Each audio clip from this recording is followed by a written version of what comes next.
Aryan, do one thing. Yeah, Aryan, yeah, I'm audible. yeah, you're audible.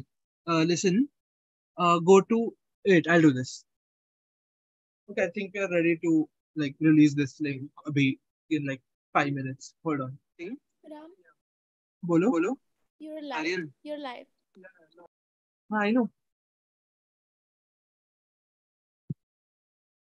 Also, Ram, I think like we only can take 100 people, right? So we'll first have to take the speakers and then the rest of them. वरना Yeah, of उनको भी course. जगह नहीं रहेगी. Of course. I'll do one. Oh yeah, I'll do one thing then. I'm first sending you the link of the streaming, yeah, so you can send it across. And I'm now sending the meeting link to the other, yeah. Instead of the YouTube channel link, यही link जोड़ दूं क्या वो message में? The link that I sent you is the streaming link. Should I add this in the message or Yeah. send? Yeah, add it, add it. Oh.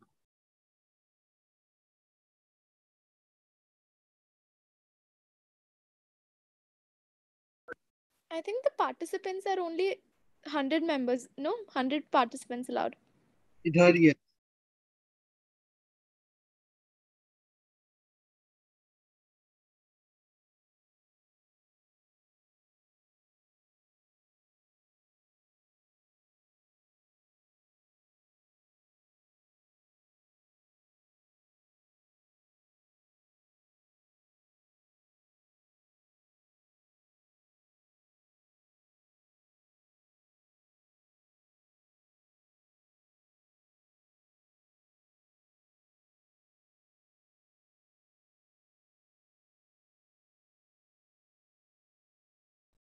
All right.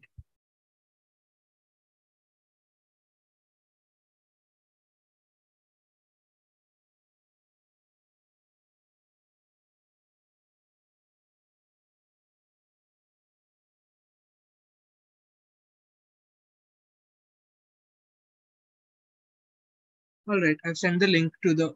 Ria, do one thing. You're the host now. Make us all co-hosts. Me, Aryan. So we can admit. Okay. So you don't have to do that.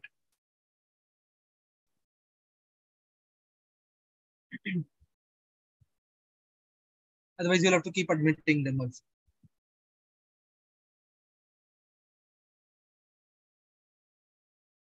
Are we co-host? Done. All right. Great.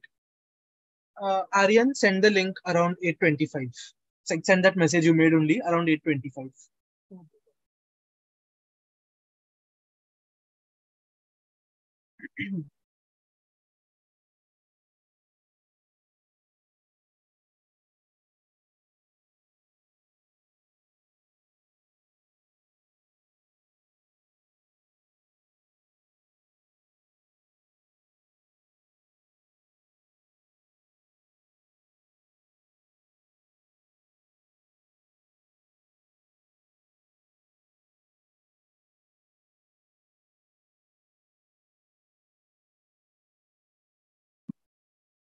Hello.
Ram, can you hear me? Yes. Do we have the link? Are we sending in the link right now? Oh yeah, I was just tell Aryan. Okay. Hi Angad.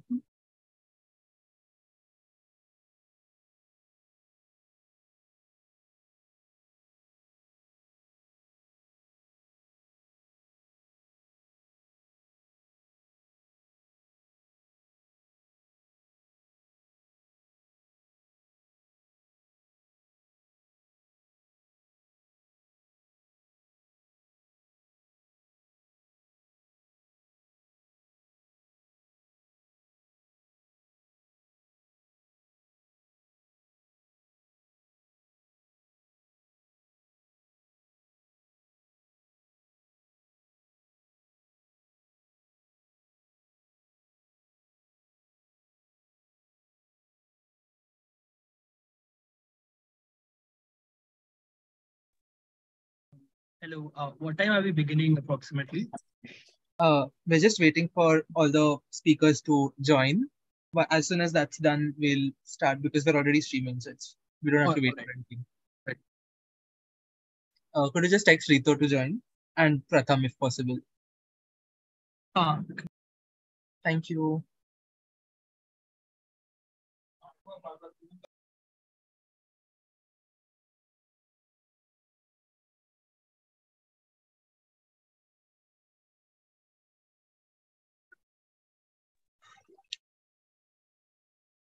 Second.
मात जो case आया तो बच्चे मतलब pressure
Hi guys, thank you for your patience. Welcome to DevSocs Demo Debate 2023-2024.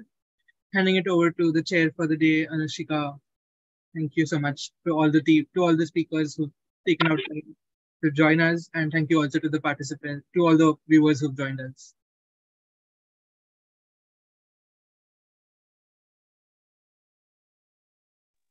All right, have you handed it over to me?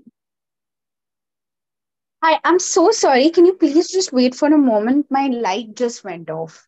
Like the electricity just went off. Just give me like 2 seconds to figure it out. Just give me like a heads up whenever I can start.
Hey, yeah, okay, it's dealt with. You can go ahead. I'm so sorry for the delay.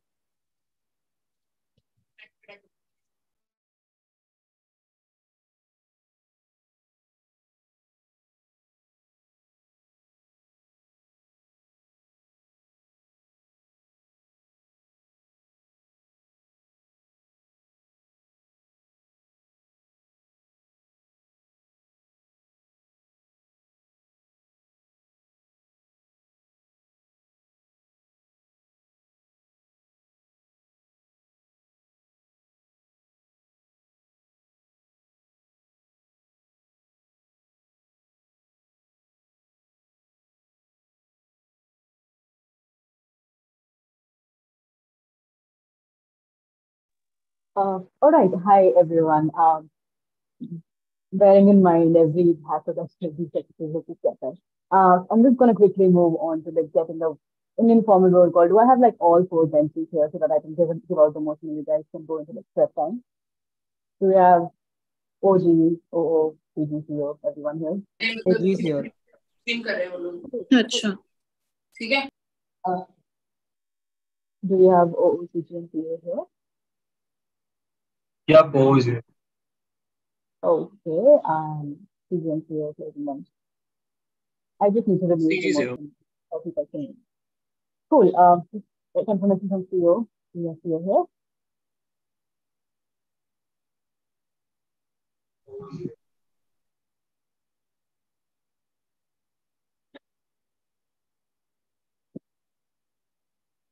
We have CEO here.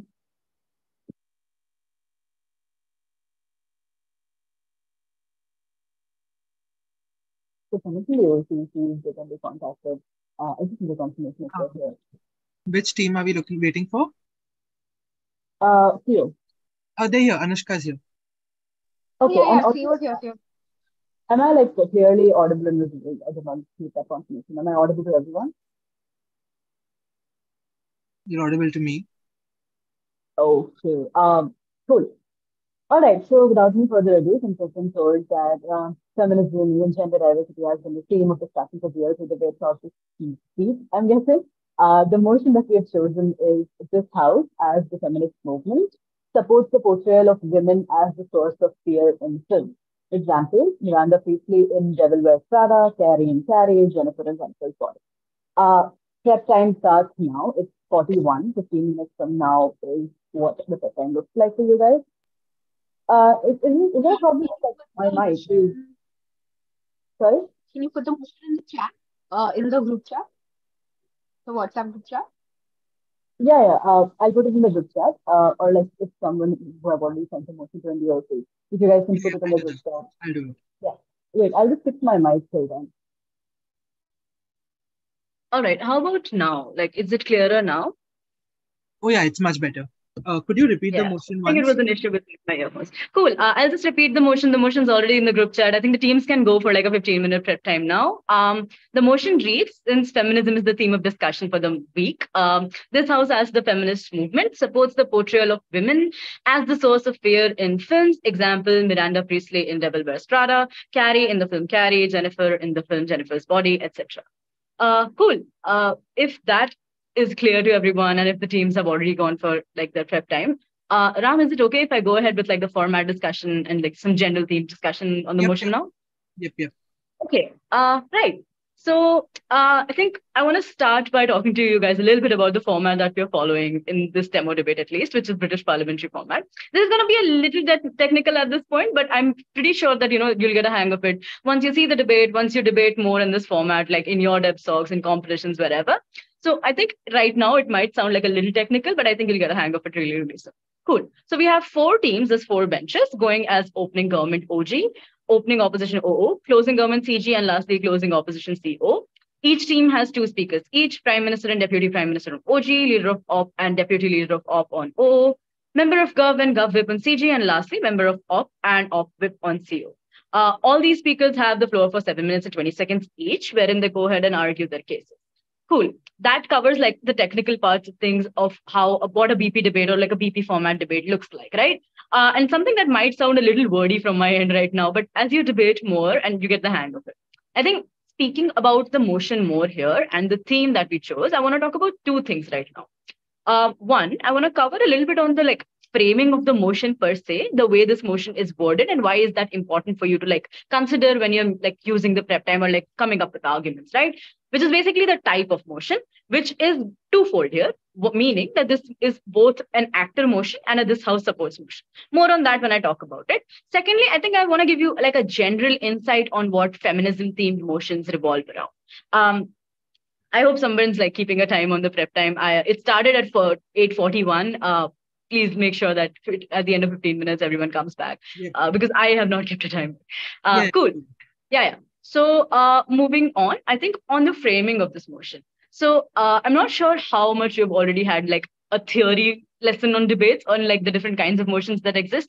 There exists value judgment motions that talk about this house believes that. There exists policy motions that talk about like THW, this house would, where you necessarily need to come up with like a model of implementation for policies. And at the same time, there are things like actor motions and this house supports motions, which are basically motions with like a softer burden as compared to like hardliner stances like policy motions, right? Cool. So as like insofar as like the framing of this motion goes, is there an issue? Should I just continue? Okay, assuming there is none. Insofar as the framing of this particular motion goes, and it reads as this house as the feminist movement supports the portrayal of women as the source of fear in films.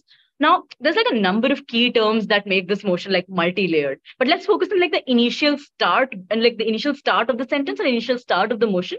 First things first, the sentence, this house as, or here, this house as the feminist movement, gives off the idea that you have to assume the role and perspective of a particular actor within the motion. Here it is the feminist movement. Meaning, simply put, that all the arguments that you guys come up with and that you guys will possibly see in the debate today will necessarily take into account the stake of the actor, which is the feminist movement here, incorporating analysis on like what policy, mechanism, narrative, whatever is in the best interest of the actor first and their goals first, before talking about like the general utility of things or the general utility of whatever the motion talks about for society at large. So there's this unique prioritization of the actor's stake first, or like at least if not prioritization, to at least a special emphasis that is required in actor motions, and that is what like makes them actor motions, because you have to necessarily take into account the weighing and like the stake consideration of the actor first, or at least the actor specifically. Without that, your case ends up being a little insufficient, because you are assuming the role of some actor, so you necessarily need to analyze what are your priorities as the actor first, right? The next important feature of the motion, or like the next important part within the motion, is it reading as this house supports, apart from being like this house as something. So we've already dealt with what like actor motions look like, and what are like the unique burdens, I would say, that come around if you're debating in an actor motion. I think all of this theory that I'm talking about right now, all of this theory that I'm trying to like get you guys like familiarize yourself with, I think all of this would be so much more clearer once you hear the debates and once you hear like the practical application of whatever I'm saying in the speeches that are going to come forth right now in like 10 minutes from now. Right. So where was I? Yeah. So this house supports. So this is also like a type of motion that has like unique burdens in and of itself, right? So when it comes to things like, this house supports, it means that the teams do not have the burden of like giving me like a hardline or model of implementation of whatsoever their side is arguing for. Necessarily, like you don't have to like go ahead and tell me how whatever that you're arguing for would come around. But instead, you could like simply like come up with structural reasons and like constructives that prove to me why there's like a higher likelihood of net benefits in a world wherein the narrative that you support exists. Which is to say, for example, this very motion, if we take into account, whatever side goes ahead and talks to me that aligning. Okay, sorry, I'm so sorry if I'm going too fast. So sorry about that. All right, so I'll just quickly pick up where I left. So this house supports, right? So if at all you are talking about a motion that reads as this house supports, you don't have to go ahead and give me a whole model on like how would this happen. Rather, you could go ahead and tell me why your world, if at all you're on the gov side or prop side or like the support side of things, why your world is one wherein there's like a higher likelihood of benefits to actually happen simply by the virtue of you supporting whatever narrative mechanism that this motion talks about. For example, if the motion is talking about things like, supporting the narrative or supporting the idea of women being seen as a source of fear in films, especially within the context and goals of the feminist movement, it necessarily means that you don't have to tell me how this would happen or like how would you incentivize this support or how would you incentivize status quo to accept things like these. Instead, you need to tell me that if at all this narrative exists in a world, there are certain benefits that exist. And in a world wherein this narrative doesn't exist, the feminist movement, the goals of the feminist movement and the society at large are at like a significant harm or a significant disadvantage. Very simply put, you just have to like do a comparative analysis that way. So it just puts on you like a very lighter burden as to like proving to me why there is a higher likelihood of net benefits in whatever side that you are supporting. Cool. Moving on to like a little bit more insight on things like feminism themed motions. And I'm not going to talk a whole bunch on this part of things because I want you guys to like develop and come up with your own ideas based on your own understanding of this motion that we chose today. And B, we already have like 8 really, really talented speakers with really 8 really amazing speeches lined up for you guys, which I think would give you like a much, much clearer idea of what are possibly the best arguments within this motion that could come around, right? A very good practice, a very good like idea or very good training exercise that our DevSoc and a lot of DevSocs do is reading up a motion, coming up with your own arguments. And if at all it's online resources that you're depending upon, for now it's live resources and a live debate that you're depending on, try to make your own arguments on both prop and op sides. And then when you listen to the debate, try to like substitute your thinking into their case, try to compare what differently are the teams that are going ahead in this debate doing, and try to see what their line of thought were, and try to see like how far, like to what extent were you able to like come up with similar arguments, to what extent were your arguments or were your line of thinking like contrary to what they were thinking, a lot of those things. So I think that just gives you more material to like think about, more material to incorporate within your speeches. And if you're taking notes out of it, that's even better. You have more reading material to go through, more things to like go back to and understand better, right? Cool. A general idea still is feminist movement motions make it imperative on you to analyze what the goals of the movement look like and contextualize your entire stance in a way that steers the debate in your direction. Which is to say, this is something really important, which sometimes get like lost within debates because you have so many things to say, because you have so many arguments to make.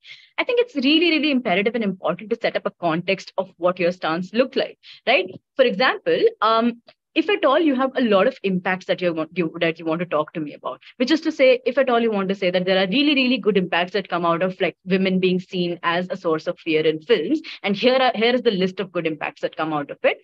I think those impacts do not come off as impactfully in the absence of you telling me what this women seen as a source of fear in films actually look like. Which is to say, you have to necessarily give me a visualization of what exactly is this world that you're supporting before you tell me how good that world is, right? So that, bear in mind, like feminist movements, by the virtue of that word itself, is like, you need to like necessarily bear in mind like the unique position of women as primary stakeholders and gender minorities as primary stakeholders in the society and shape your stance accordingly. It's needless to say that things like, whichever word or whichever bench ends up proving to me that on a very utilitarian standpoint, to be honest, a larger number of these primary and vulnerable stakeholders are availing a larger quantum of benefits from there, or like the trickle down benefits is higher on their bench. I think that is the side that ends up proving to me that, that is the side that essentially takes the debate or like takes the first in a BP debate for me and ends up proving to me that, stakeholders are better off on their side. Cool. That was it on like a brief idea on what feminist motions look like and what the BP format looks like and how to go around thinking about motions that talk about things like this house supports motion, talks about things like actor motions, etc. We still have like a couple minutes left. So if there are any questions that you guys want to drop in the chat, or if you just want to unmute yourself and talk to me about your questions, I'd be happy to answer them.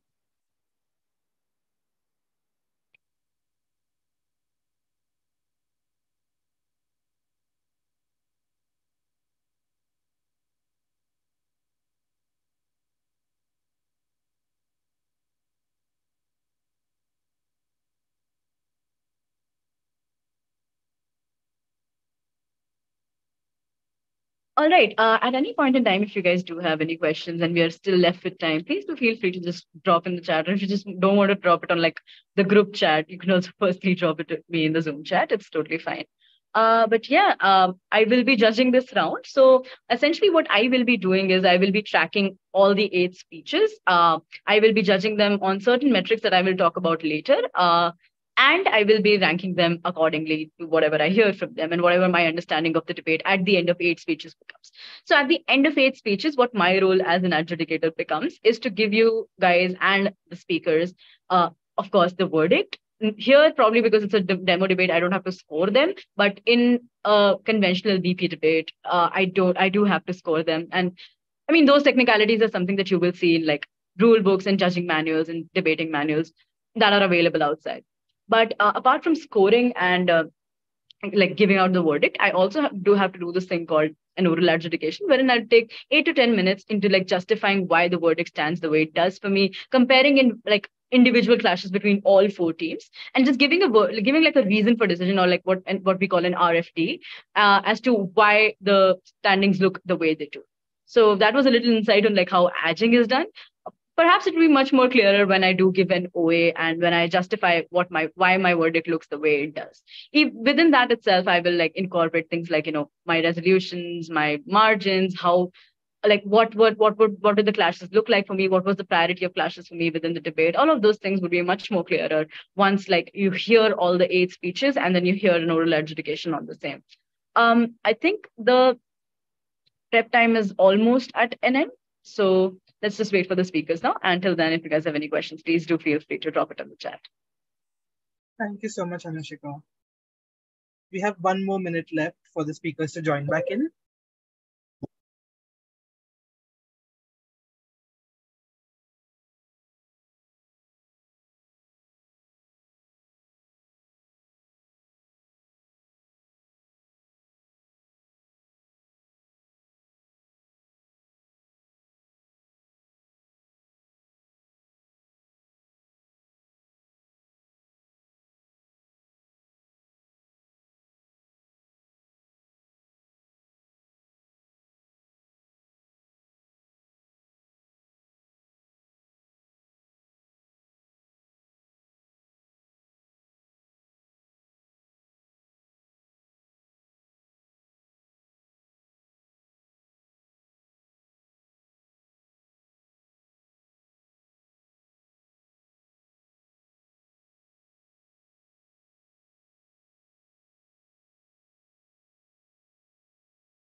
Do we have all the teams back in the room? I think prep time has ended. Do we have OG back? OG, OO, CG, CO, could you just like give me verbal confirmations if you guys are back in the room? OG's here. Oh, cool. OO, CG, CO, verbal confirmations, please. CG's here. Okay. OO and CO.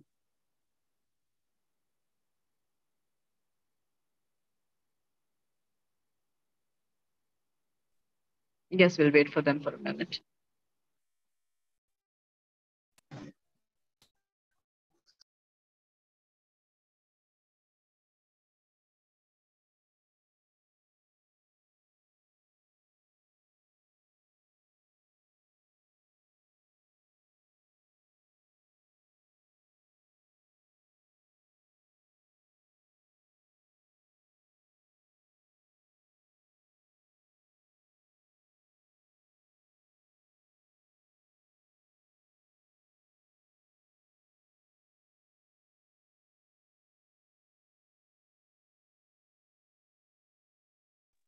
OO and CO, are you guys back in the room?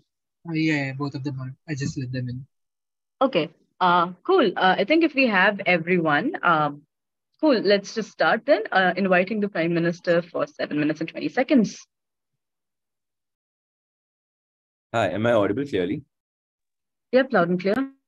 Yeah, just give me a second.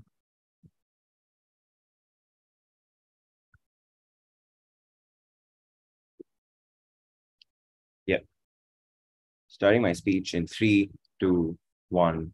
Panel, we think that the most important thing that the feminist movement, the most important stereotypes that the feminist movement needs to break right now is the idea that women are weak, right? Because in most of the places, what is used to define the kind of injustice that women are subjected to is the idea that they're weak, which is why we think that a message that the movement can support, which is able to effectively break this particular stereotype down, is what the movement ought to do. And we think that supporting movies and any sort of media where women are portrayed as a source of fear is the most effective way to go ahead and do this. Before I move on to the first argument about how traditional gender roles can be broken effectively by this kind of support, well, how do we think the support in general might look like, right? It could range from feminist organizations and vocal feminist icons going ahead and producing movies with this kind of scripts to things like organizations that deal with abuse can hire some of these stars who act in these movies as mascots for these organizations, right?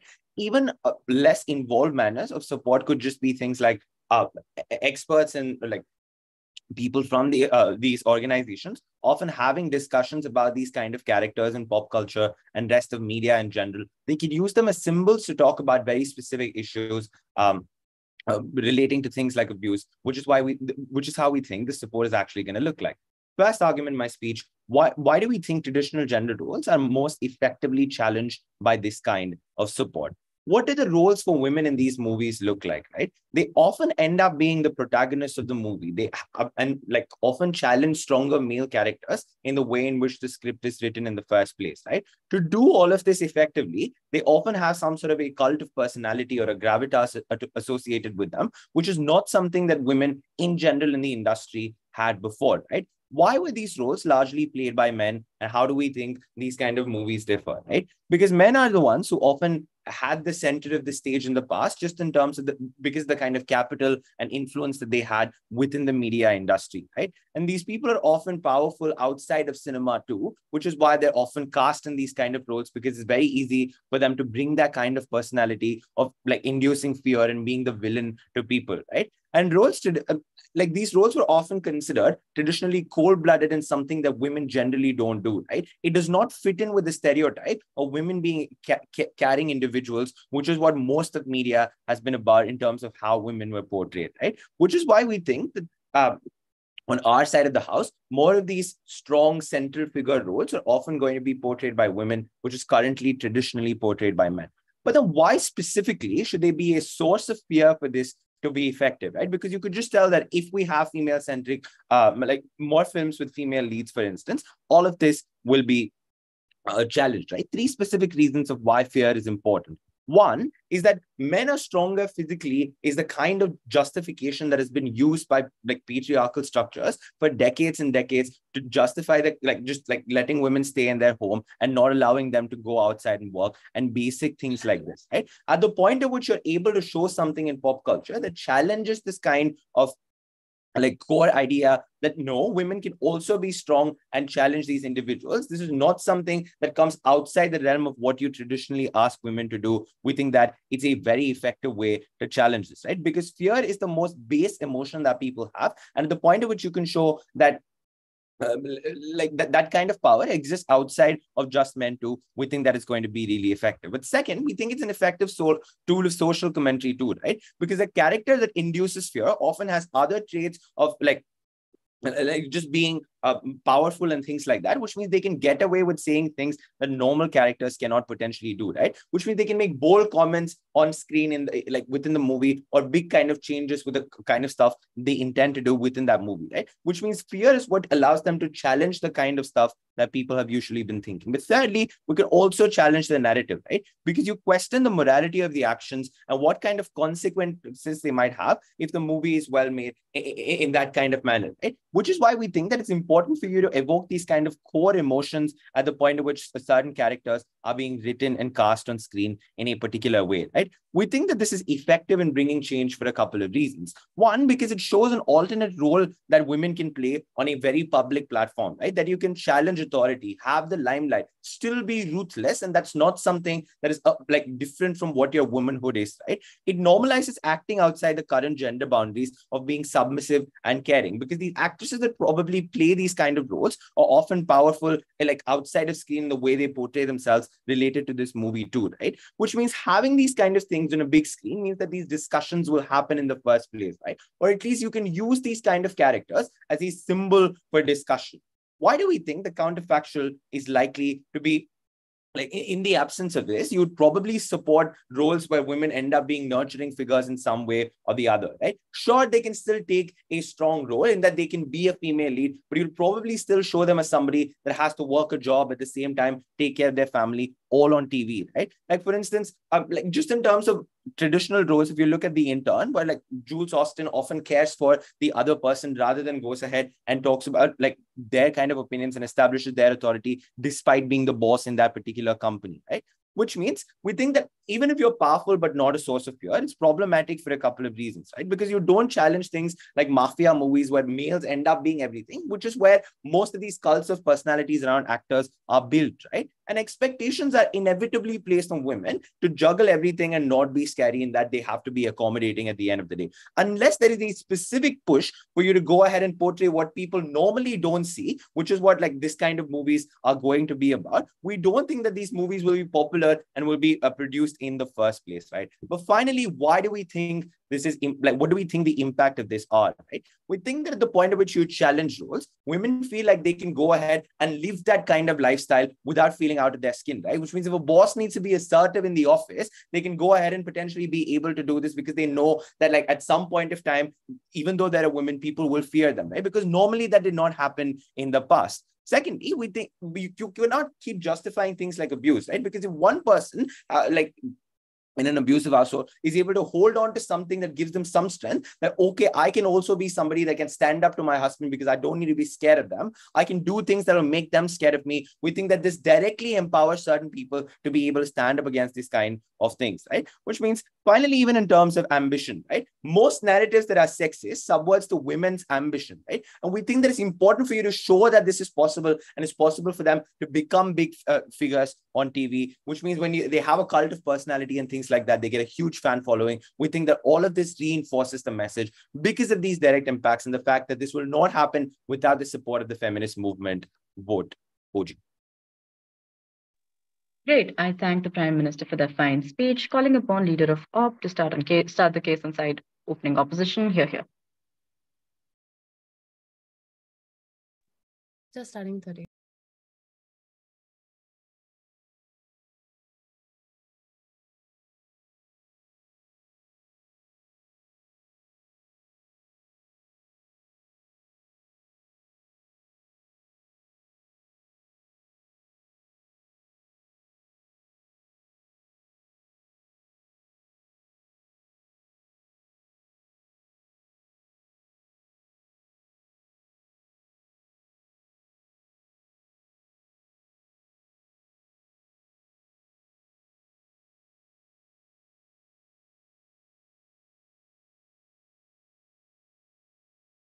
Hello, I hope I'm clearly audible. For POL, asked for and myself, tone and mute.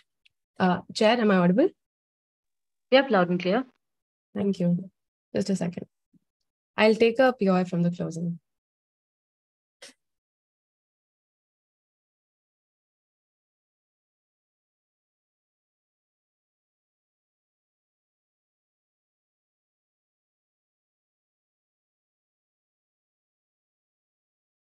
Starting my speech in 3, 2, 1. The problem with OG is that they take a super sensitive stance, right? Their idea is that like just opinionated women can be fearful. The motion in and of itself talks about women as being the source of fear, which means in and of itself, the personality cults they end up talking about are not like generic personality cults that can be kind, caring, nurturing, etc., but probably just portrays fear. And we think that media is largely simplistic. We don't think that there are multiple things that like overlap, and especially like within the motion, the kind of context you're talking about. I think then it's important to frame that what is the biggest stereotype that is like against like women, right? I think it's the capacity. That meaning is that women largely cannot be dynamic, and they probably need to make trade-offs all the time, right? This is why you have archetypes for many kind of women, which means if I am probably being a mother, I cannot be as individualistic, or if I'm a corporate woman, I cannot be as caring. This is the specific problem that we have with the portrayal of women as a source of fear. You bring it down to a simplistic archetype is because if you want to portray as women with having authority or power, they need to be inherently fearful.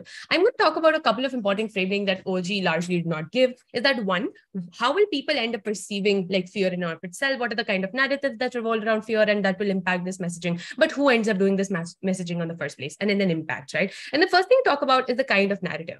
The problem with most of the ideas that the opening government talks about is that the reason that fear, that fear is associated with the source of authority is women specifically acting like rude, uncooperative, etc., right? Which means the source of fear is not her capacity or her skills to like achieve certain things, but it's simply based on the idea that they're largely like uncooperative within this setup, right? I think the association then with fear becomes negative, which also feeds into the perception that people have of fear largely.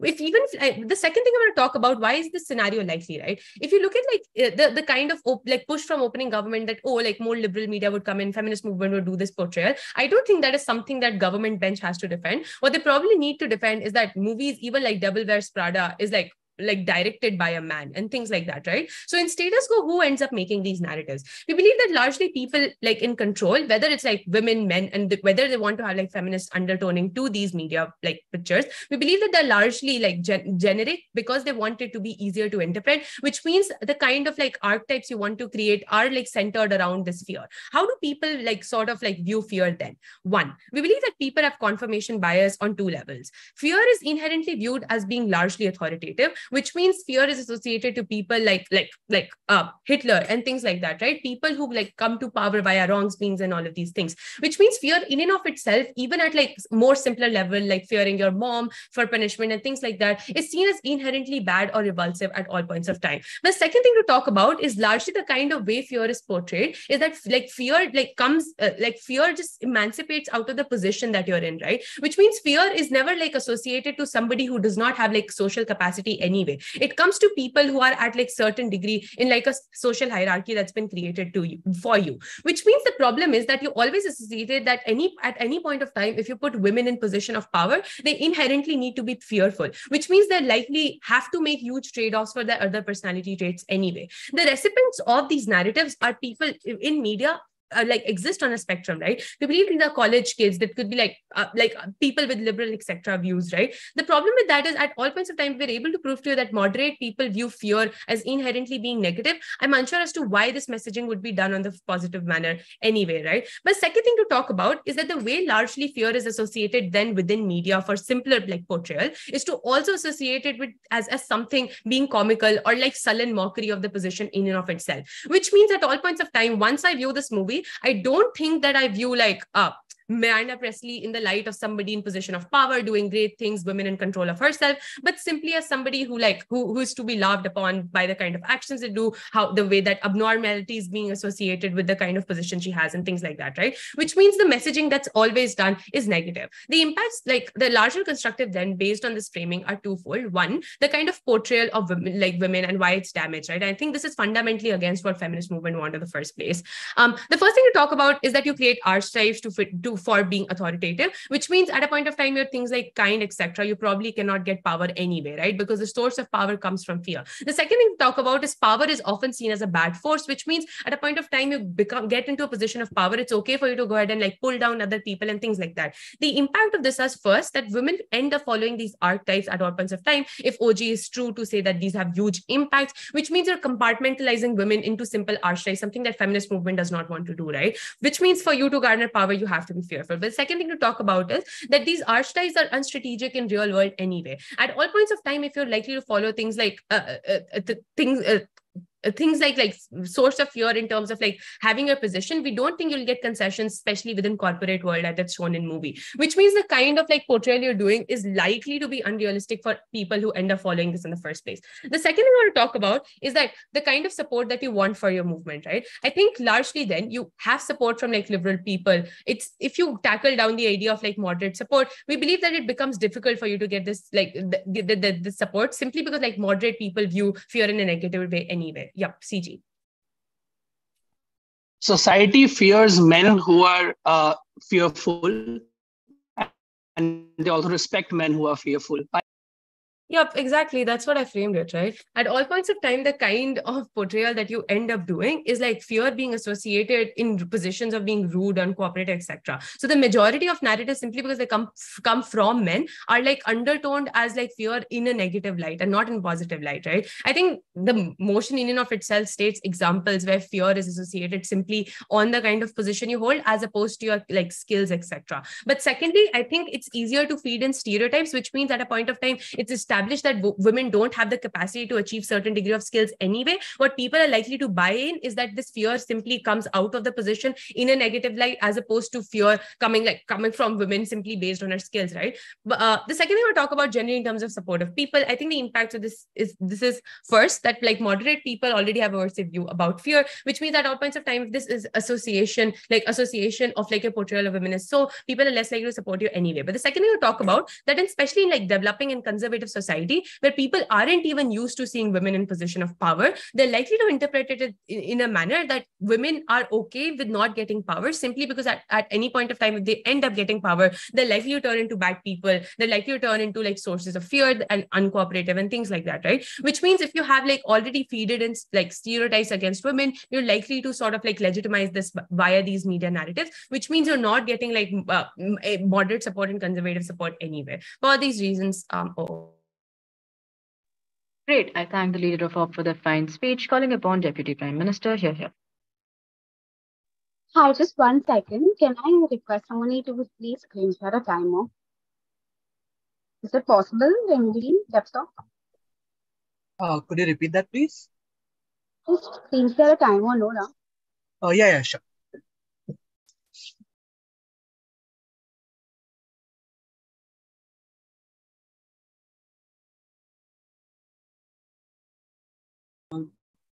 Give me like 1 second.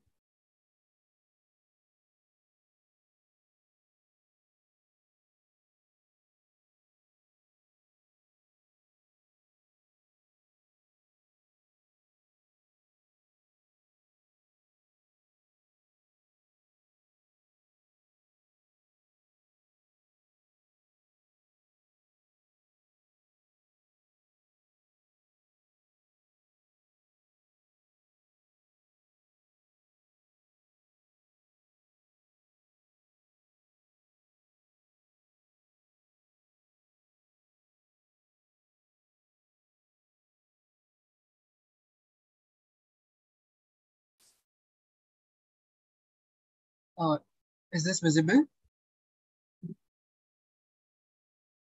No, it's still loading. Oh.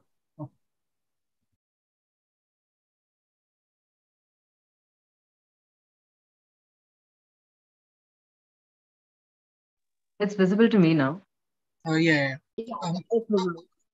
Just give me a countdown whenever you want me to start. Thank you. Yeah. Am I audible and visible? Yep. Just give me a second. I'll be beginning my speech in 3, 2, 1.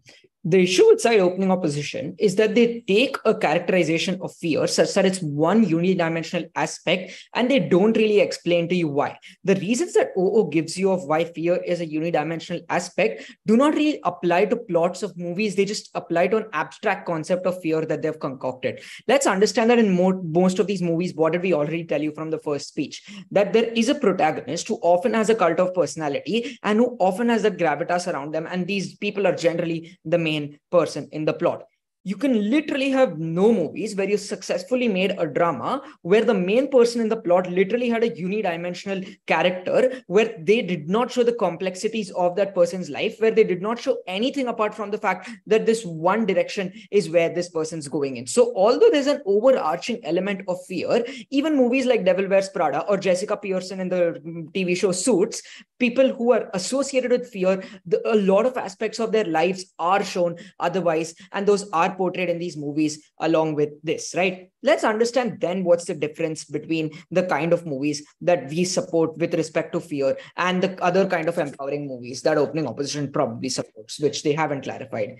Movies which have empowering women leads that are not sources of fear, we told you, don't have the same complexity within their lives, because at that point, the primary focus on this character is still that they're juggling a lot of these things in their life, and that's the expectation that's placed upon them. The primary focus isn't about the fact that they are badass and they're really, really powerful at this one thing that they do, and that there are other things in life that make their lives more complicated and that don't make it unidimensional. This is the kind of narrative shift that we support on side government, right? Those sources of fear at the point at which you go ahead and portray them as having leadership skills or being a source of respect, that is literally what gets people in line. For Opening Opposition to come and say that the fear consumption is just mockery, or it's the fact that people are scared of it, etc., is slightly it's contradictory to literally how media works right now, right?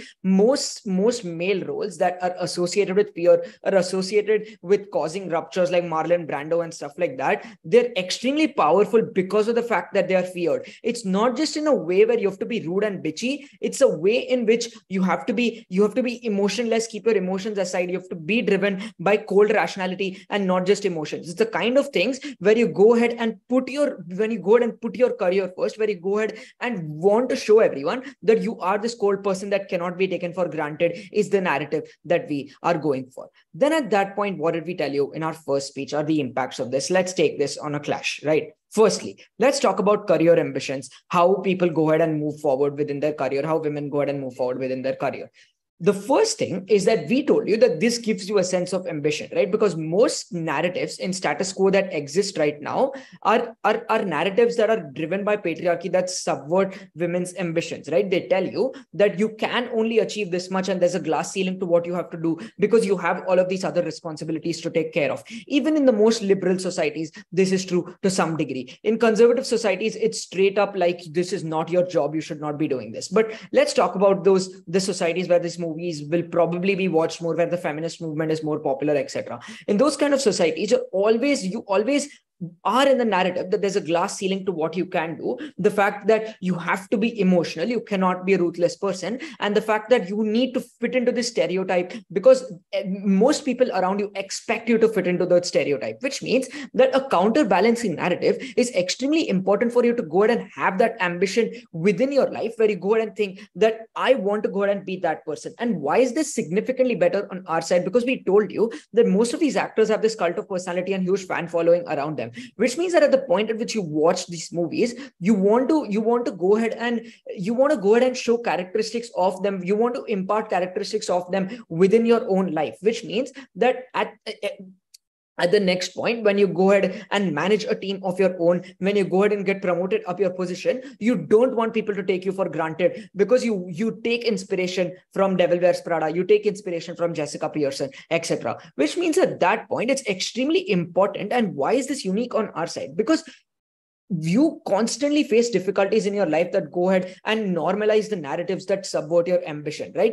If you don't have a counterbalancing narrative, it not only becomes very difficult for you to go ahead and portray that ambition in the first place, it also becomes very difficult for you on a daily basis to go ahead and live with yourself, to go ahead and find the energy to go ahead and fight the patriarchal structures that exist, which means at that point, we're giving them a unique way to do so, something that Opening Opposition does not provide whatsoever. But then workplaces, when it comes to outside of workplaces, when it comes to how men portray this movement, we think that men being antagonized by this movement is not that big of a deal in this motion. And I'll explain why before I move on. I'll just take a POI. Yeah. In case you're defending narratives and there's a narrative debate, you have to defend the most popular narrative portrayal. The most popular portrayal is likely going to be ones in which these characters are feared because they are irrational and Okay.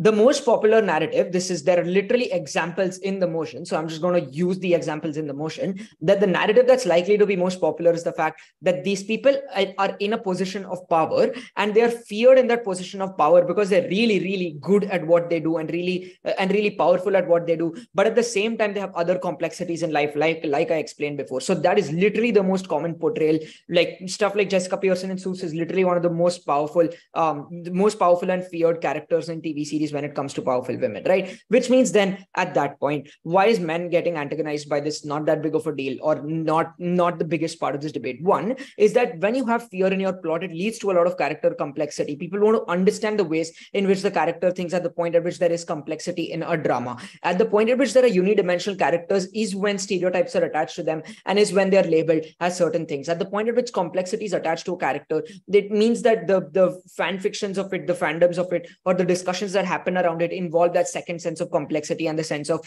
discussions that the messaging discussions that happen within that. Secondly, is that by the virtue of the popular narrative portrayal, these are generally extremely popular actors. These actors garner clout, and their movies do get very, very popular. And thirdly, is that there are multiple narratives wrapped around these movies, some of empathy, some of hope, realization, etc., which means that it gives you important cues to go ahead and believe that the movie is not just a unidimensional thing, but something that you want to go ahead and follow and something that you want to go ahead and see. For all these reasons, extremely proud to propose. All right, I thank the TPM for that fine speech. Calling upon TL. Yep, starting in 30 seconds.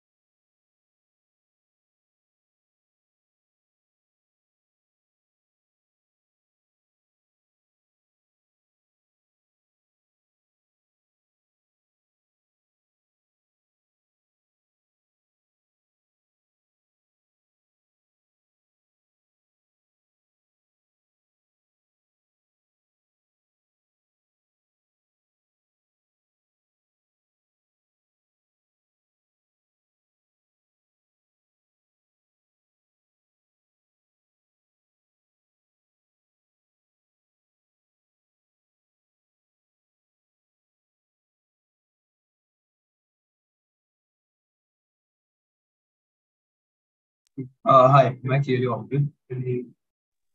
Yes, you are. Okay. Pratham going is clear though. I take a POI post 530. I'll probably take one from CG. Starting in the right in the there are several problems with OG. First, they say that there's going to be fear that's not going to be like the fear that we are talking about.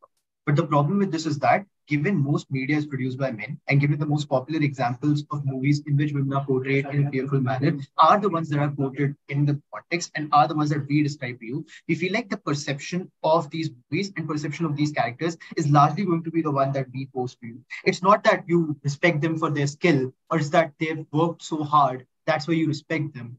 The likely explanation and the likely perception of this movie is that most of these characters are feared because you never know what to expect from them. So probably these characters are the ones that are irrational, probably the ones that are moody, probably the ones that flip in seconds their stances and their emotions. That is why you have to fear them because you don't know what's coming out of them. But also the ones that are not really cooperative, right? Ones that won't budge, ones that won't face any sort of opposition to their opinion. What are the problems with this? Let's take their first impact. Their first impact is that we want aspirational value. The problem with this is that for aspirational value to be actually fruitful, you can't just keep a healthy, good idea in your mind and expect that to always motivate.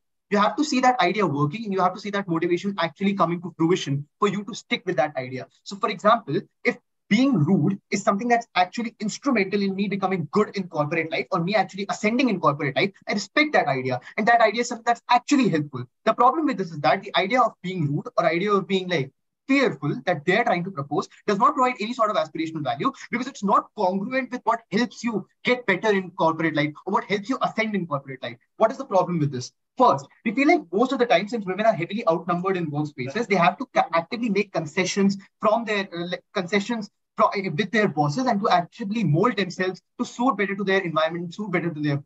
This might look like working over hours, or probably doing things, or working on more projects, or probably taking up more work than your other employees because you want to stand out, because you want to portray yourself as the ones who deserve to have the best, to have the best position, or probably deserve to be the one that needs to be promoted. The problem with this is that throughout this career or throughout this practice of actively making concessions and molding yourselves to appear the best to your boss, most of the times women are conditioned to be ones that are cooperative and ones that listen to their bosses, or are the ones that probably actively make concessions and hear people around them. When you push this idea that's so incongruent with what women have done for the most time, they feel very difficult to adapt in this position, but also cannot actively follow through on becoming the person that you want them to become, or the person that the feminist movement idealized. Because of which, not only do women find themselves incapable of molding themselves in this position, but also, since you are not the kind of figure that the feminist movement has been idealizing, most of the times you also seem incapable in your own eyes, because of which there's active dissonance, because the idea of a successful woman is always the one that is rude or probably does not make any concessions.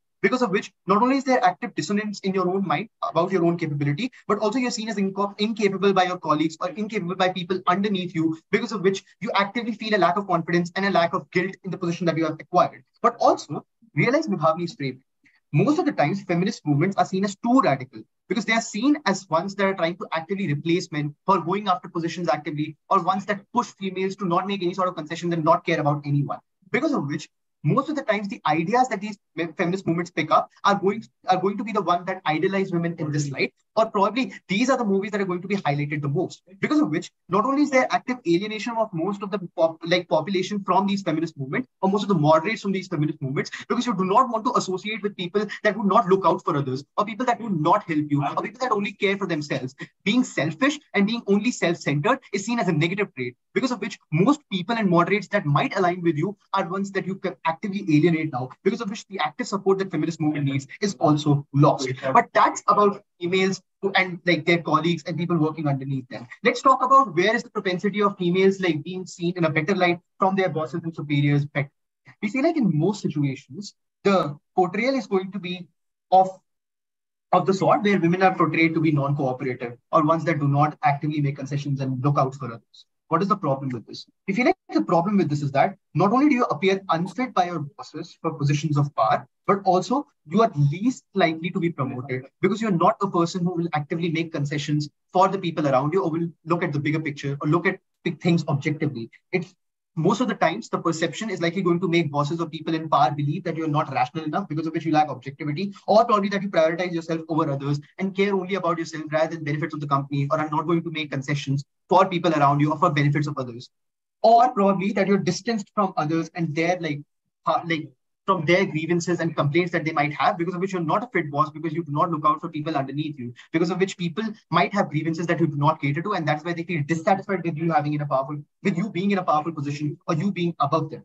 The problem with this is that once you seem more unfit to be in a position of power, or seem more unfit to be promoted, the likelihood of the feminist movement achieving the impact of putting more and more women in powerful positions, or probably having equity for women, is something that's already reduced, because this demand seems not only unjustified, but also something that's unlikely, simply because women are the ones that are not made out or cut out for roles of responsibility, or probably roles in which they are supposed to be looking out for others or being in positions of power. Yes, CJ. The comparative on your side looks like women who should be portrayed as submissive. Defend the comparative, else your entire case falls.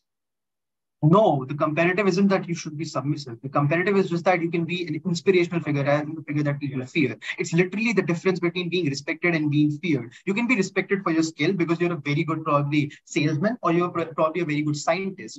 That still provides women the aspirational value to keep on working and becoming like this person, because this person garnered all of the accolades in their life and all of the respect from their colleagues by being very skilled at this one thing, or probably the impact that OG talks about, or that you talk about, that men who are feared are also ones that are respected. The problem with this is that men have not historically faced brunt of sexism or brunt of conventional narratives of how women should be, because of which when there's such a contrast and there's such a stark difference between how women actively try to act or women actively act from the perception that you have, not only do you feel actively averse because that's a direct contest to the idea that you've grown up with, but also you feel actively distanced from these women because these women seem rebellious or probably anti-establishment, because of which any sort of benefits that you try to claim on your side are actually flimsy and go down the drain. Why is O much better? We feel O is much better because the comparative that we like propose in front of the house is something that's not only beneficial for women to adapt into or probably step into, because you can always work harder to be good at a skill and still garner respect from your colleagues and people under you because they respect the capability that you bring to the job. But also there's no burden to be a certain way or a burden to be like probably moody or probably not making any concessions all of the time, because of which we do not actively alienate a lot of women that cannot do this, given how women are conditioned in corporate culture. Because of which not only can more and more women opt into this narrative of probably being best at the job that they're doing, but also this is something that's more palatable in terms of like making sure that women are promoted and have a good time in the corporate life and get the impacts that OJ and CJ are talking. Because of which. Great. I thank the Deputy Leader of Opposition for that fine speech. Calling upon Member of COV, here.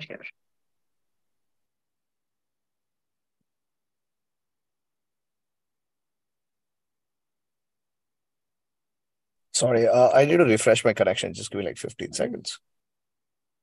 Oh, no problem.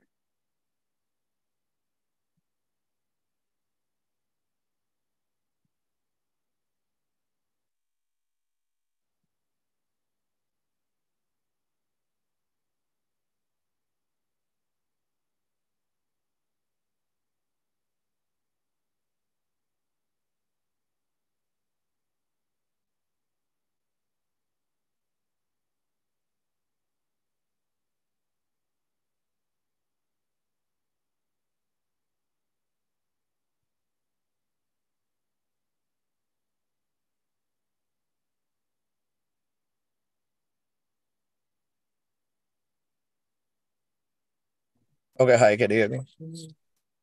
Yep, loud and clear. Okay, if there's background noise, I apologize, but I think it should be fine. Okay, starting in 3, 2, 1. I think opening opposition concedes that essentially why men are respected essentially is because of the sense of fear, and that is where inspiration comes from. Because I don't think on their side of the house they have any explanation in terms of how like they can get inspiration on their side of the house. Because here's the thing. I think in terms of like dictating large societal narratives, it's about in terms of what is largely conceived to be essentially important, and you essentially weaponizing that into something that is that works in your favor. So I think on opening opposition, there's no tipping point or like there's no alternative in terms of what happens then. Like even if they say they're going to portray films which are inspirational, I'm not sure how that actually happens on their side, or what is the counter narrative that they build. First thing, we're going to argue why films are uniquely important for identity creation, and that gives you a sense of catharsis. This is independent of any policy outcomes, because I think opening is largely a deadlock. Whether I'm not sure whether you're able to get the reforms that you want to or not. So why do films work as good avenues for discussion? First thing, I think they're easy to access in terms of, say, for example, the kind of resources that they require, which means normally movie tickets are essentially cheap. They're essentially something that you can watch over the weekend or have a good time with your friends and stuff like that, which means that becomes an easy avenue for you to opt into a narrative and like something that's easy to access. But second, I think movies have a lot of visual and emotional appeal. That is, you imagine yourself in that place and in the role of the character. That largely means that the plot line and the way the story evolves, you largely feel that you are essentially one who's experiencing those emotions and things like that, which means it's the relatability with real life is incredibly huge. And that is something that is relevant to the extent that people are able to connect with the film in the first place. But secondly, more and more amount of pop cultural portrayal means this becomes the norm in terms of people imagining more and more people in these circumstances and then having discussions with your peers, discussions and conversations around the same. This largely means that individuals are more likely to access this once you portray this in films, and gives you a sense of catharsis. The reason why catharsis is more likely to happen then is because like things like fear automatically create a sense of power. That means that you get a greater sense of what you call self-worth within you. So that is why I say the intuition pump is, that's why largely you see like superhero films which are very popular in general, because people like everyone wants to like slay demons and essentially what you call I don't know, like be in control of the kind of things that they want to do. So I think at that point of time, you're more likely to essentially get a sense of power and a sense of feeling within yourself that you can uniquely access through. Okay, can you just pause the timer for a second and ask somebody to what do you call mute, because it's getting a bit weird. Yeah, I think somebody needs to mute themselves.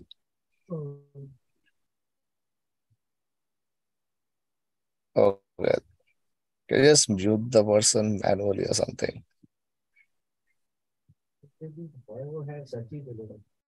Yeah, just trying to do that.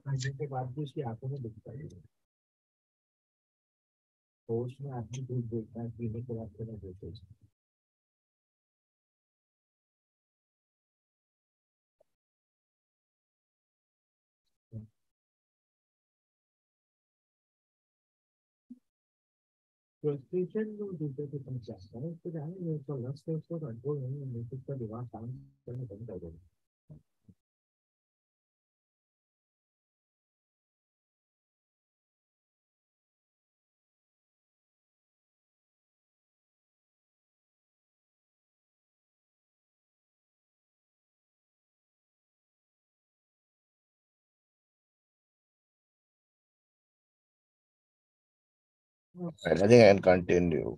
I don't know. Yeah, I think it should be fine.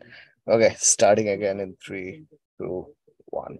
So what this proves is films provide a unique avenue for you to imagine yourself in this role. And at this point of time, it gives you the avenue to essentially feel better about yourself. Because in this regard, if society is something that is largely constructed opinions of respect around fear and which they concede on opening opposition, which means this is something that's easier to conceptualize and easier to imagine. The first impact is it gives you a sense of catharsis and a feeling, what do you call it? Which means that you can also like go ahead and do these things in the first place. But even if not, it's just like cathartic to like watch Maleficent, or it's cathartic to essentially watch Wonder Woman. The reason why that is the case is because you feel that you have the internalize the sense of power within yourself. So I think that impact is more important than whatever opening says, is because opening is largely contingent on policy reforms and outcomes which are very speculative, as O points out. I think catharsis is way more clearer and it's way more certain impact in this debate. That's why you should weigh it. And this is not contingent on any kind of outcomes that you get, because on opening opposition, then you're reliant on essentially people opting into submissive roles, which then become stagnant, but also don't give you a sense of power, simply because, I mean, you always have to like succumb to the patriarchy and stuff like that. Secondly, I think we'll also flip the narrative by saying that you can also reclaim gender roles through fear. Say, for example, uh, so say for example, Vidya Balan's portrayal in, like, say for example, the film Kahani made sure that even like single mothers can also go ahead and achieve what they want, but also have a sense of command and a sense of fear around themselves. Which means in that particular regard, you always do not need to create something like a Maleficent. You can also do something like a Kahani and also portray people in those specific gender roles, and so reclaim those identities and make them essentially way more powerful and give them a greater sense of autonomy. What this does at the end of the day is, I think, one, it creates what do you call cognitive dissonance, largely in the minds of, say for example, okay, so in the minds of moderates, but also not in terms of moderates, but also like people in general, like say for example your co-workers, your peers, or essentially people who have internalized the same.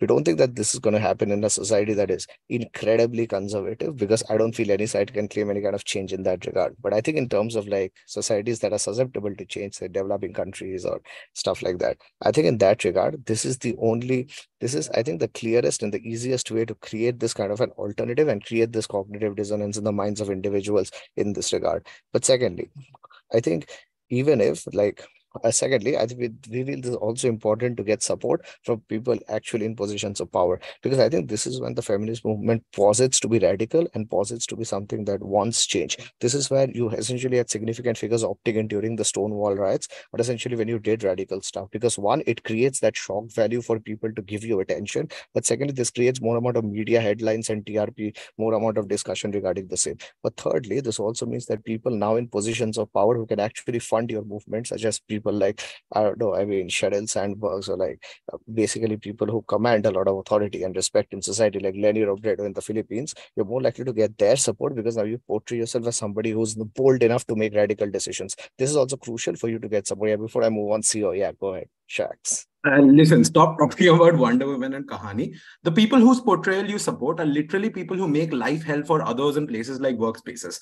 Are you saying the feminist movement should encourage increasing workplace toxicity? Not at all. Of course, it's going to be done in a good way. Well, okay, take the Met for it. One, because you want to be palatable to audiences if you're a producer and a director, which means you're not going to do like things like extremely radical stuff. But secondly, I think there's also going to be some level of moderation towards it. But even if not, in a worst case scenario, you feel incredibly cathartic at the end of the day when you see this movie. I don't care about like policy outcomes at the end of the day. I don't think you can also get that on your side, but it's incredibly cathartic to essentially, I don't know, like literally be dominant in a position of power where you never had access to that emotion in the first place to begin with. I think the feeling that you get in that regard is something that is beneficial on and of itself. Lastly, then I think then you can also get support from individuals in positions of power who now literally see the feminist movement as something who wants to do something and is not bold enough to make radical changes. This is where I think you can also get significant people to opt into the movement, and that's where the funding essentially comes from.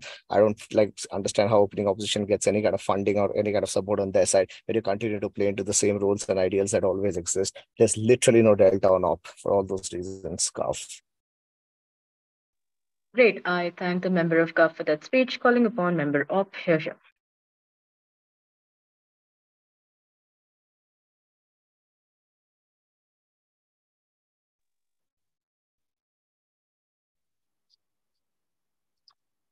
Hi, am I audible and visible? Yeah, you are. Okay, I'm gonna assume. Okay, thank you.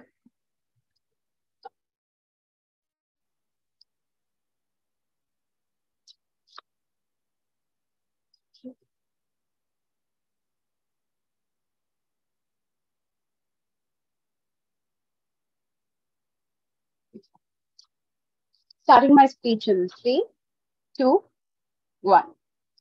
Panel, the world we live, breathe, and work in is a world built by men in times that are far gone and on the basis of the strengths and weaknesses of men. What does this mean? This means that we live in a society where man's strengths and man's weaknesses were essential at a point of time in the early ages for us to have any sort of survival and development. This led to a society which institutionalized women being weak and men being powerful through institutions such as religion and politics. And finally, now we've arrived at a point of time where being submissive is just prima facie accepted as something that is necessarily bad. We think that the purpose of the feminist movement is not just to build a world where women are basically living in a man's world, but a world where women get to have needs and wants that are separate from men and still recognized to the same degree and extent. We think that is what is missing on side government. But before I proceed to my constructive case, a few targeted rebuttals towards like CG and like OG in general, right? Look, if all like Ritu is targeting is for us to have a world where people are feeling more cathartic and feeling more relatable to the characters that they are seeing on screen, you're catering to a very small majority of the audience, right? Because Miranda Priestley as a character is only inspirational to women who are like at the top 1%, probably leading a company or like committing serial murders or something like that, right? We don't think that you are targeting a vast majority of women who are not like assertive, who are not dominant, who are not alpha females, who are simply just women who have certain understandings of what their personalities are on the basis of not being a man. We think that your target audience then, if you are only aiming for catharsis, becomes very narrow. And I think no amount of imagination and energy can transform you into an individual who aspires to have man-like qualities or has man-like qualities, right? We think if it doesn't exist, then forcing somebody to have those qualities is inherently bad. It's inherently something the feminist movement should not encourage women to do. We think that that is the object and purpose of the feminist movement, and that is something that government side misses throughout this debate. But what are my extensions going to be, right? Firstly, I'm going to focus on how the idea of this world where everything is driven by how man dictates societal understandings of what is success and what is not, ends up being a world in which women are constantly pitted against each other instead of being given the opportunity to form consortiums and have symbiotic relationships with each other in the workplace. Why do we think that's true, right? At the point of time at which you constantly portray women having to do things that men necessarily have to do in order to become successful, you ignore the fact that we live in a male-dominated society where such positions are very limited and not available to women. which means that if you have to constantly act like a man at all points of time, you have to push out the competition, which are people of your own gender. This makes it incredibly difficult for you to have any sort of collaboration, any sort of solidarity or understanding with the people you work with, breathe with, talk with every single day, even though they belong to the same gender as you and are facing the same problems in the workspace as you are. We think that that is something that's necessarily problematic and something that you see in Devil Wears Prada, right? Emily Blunt's character and Anne Hathaway's character simply do not have the opportunity to get along, because the idea is that if I am a woman in a man's world, I have to do everything that's needed to succeed, right? But we also think that the narrative hijacking is necessarily something that becomes problematic. And this is the second limb of the impacting that OO misses out on, right? We think that the way society perceives virtue in women is vastly different from how they perceive it in men, which is to say, you see a woman in a position of power, even if she reaches the top and she's the CEO of a big shot Fortune 500 billionaire company, at best, what her co-workers or her employers or anybody else will have to say about her is that she's a bitch. It will not be industrious, resourceful, somebody who has like had a rags to riches story, right? We can see it very clearly in the way in which we simply say she has treated her employees badly. She has done things which are really awful and things we do not expect women to do. And therefore, she is a bitch. She is not a feminist. She is simply someone who is wrong. She is simply someone who has acted not according to how society views her. And therefore, this drastically like alters opinion, the view with which you actually see women. But thirdly, right, we think this is not conducive to newer movements and what we as a society are pushing and progressing towards. What women asking for today in today's workplace, and what are the kinds of goals they are seeking to achieve. This looks like maternity leave. It looks like getting leave when you're on your period. It looks like having more women occupying like positions which are historically occupied by men, like positions on committees, etc. We think all of these things are on the basis of a sense of solidarity existing between women and them accepting that we are friends who are all in this together, right? We think at the point of time at which you keep pushing the narrative that every person needs to just be out there for themselves and not care about their fellow sister, at that point of time, there is literally nothing that you can possibly do, right? We think that that is necessarily harmful for a number of reasons, right? Firstly, we think we live in a world where we are advocating for less working hours, more time at home, more ability to take leaves, etc. Right? We think all of these new age generation movements are not just limited to women. These are things that the world at large wants, that workplaces at large want. We think that at the point of time at which you push this kind of capitalistic narrative that a woman has to be hierarchical, a woman has all the sorts of things that a man has been, which we have traditionally hated and want to do away with, we think the feminist movement alienates its very real allies that are that is the younger generation who need to necessarily be involved and need to necessarily give the push that is needed for these movements to actually take off, right? But lastly, right, what is most important to remember in this debate, that even in their best case scenario, even if we accept all of government's benefits and we say that yes, you have women probably getting some sort of catharsis, or probably you have more women in positions of power because fear is a tool that they have utilized. We think that that's not enough. We think that that's not what the feminist movement needs to target. We think what the feminist movement needs to target is to like do away with this narrative that fear is the only way for you to go forward, that being assertive, dominant, man-like is the only way for you to go forward. We think the feminist movement is about making spaces within this world which accommodate larger views and larger perspectives of how we want this world to look. Panel, at the end of this debate, the question that you need to ask yourself is not just can women have as much as men, but the question that you need to ask yourself is can women have as much as they want? Great. I thank the member of OP for that fine speech. Calling upon Kavvip. Hi, am I clearly audible and visible? Yep. All right. If at any point my net gives up, unmute, text in the chat space. Really working hard to make this net stable. POI is in chat, 5:30 opening. Also, the timer is still running, so please set that maybe. Thanks, all. Thanks to you guys. The timer's running. Could someone reset that? Cool. All right, starting then in 3, 2, 1. Let's just take out off bench out of this debate before I get into the 4 layers of extension we have on opening government.